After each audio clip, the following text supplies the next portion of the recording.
In this video, we'll be talking about the processes of transcription and translation. First, the scene begins in the nucleus with the double strand of DNA. This includes both the template strand and the non-template strand. The image depicted is an area of DNA that holds the gene known as the promoter. This contains the TATA box and the start point. Here, we see the transcription factors entering and binding to the TATA box right before the start point, which will initiate the entrance of RNA polymerase II. RNA polymerase II brings together the transcription initiation complex in the process that ends initiation. As RNA polymerase II, along with a combination of more transcription factors, attaches to complete the complex, it will unwind the DNA and begin to transcribe a single messenger RNA. As nucleotides are added to the 3' end of the transcript, mRNA is elongated in a 5' to 3' direction. As you can see, the non-template strand is not used for coding.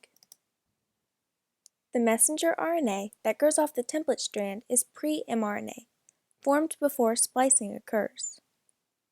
Eventually, the polymerase will reach a termination point or an end sequence, which terminates the process of elongation.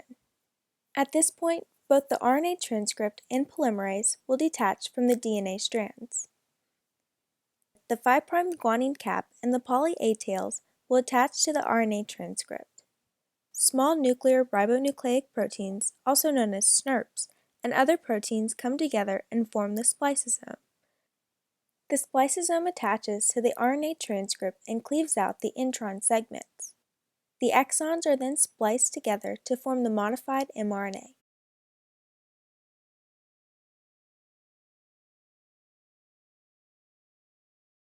In the bonus section of our video, amino acid tRNA synthetase and an amino acid binds through the use of ATP.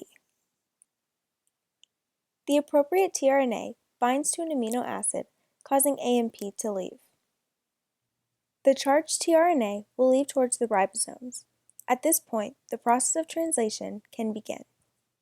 Once the final messenger RNA leaves the nucleus, it enters the cytosol and binds to the small subunit of the ribosome at the 5' guanine cap.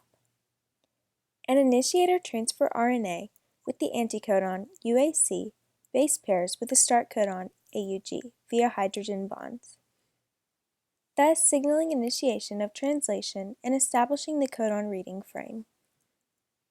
Next, proteins called initiation factors help bring together the translation initiation complex.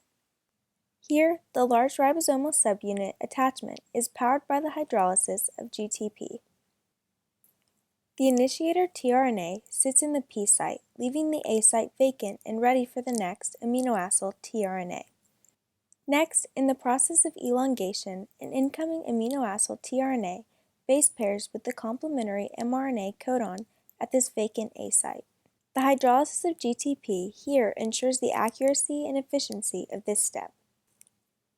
Ribosomal RNA from the large subunit catalyzes the formation of a polypeptide bond between the amino group of the new amino acid in the A site and the carboxyl end of the growing polypeptide in the P site.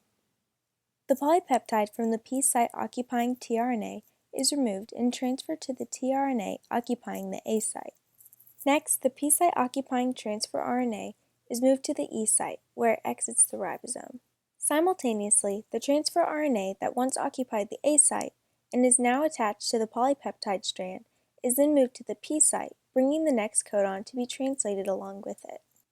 These movements are made possible by movement of the ribosome itself, from 5' to 3' on the messenger RNA, powered again by GTP hydrolysis. In translation's final step, termination, the ribosome reaches a stop codon on the messenger RNA. The A site accepts a release factor, a protein, rather than an amino acid tRNA, both of which have the same shape. By doing so, the release factor promotes the hydrolysis of the bond between the P site occupying tRNA and the last amino acid of the polypeptide, thus freeing a completed polypeptide chain.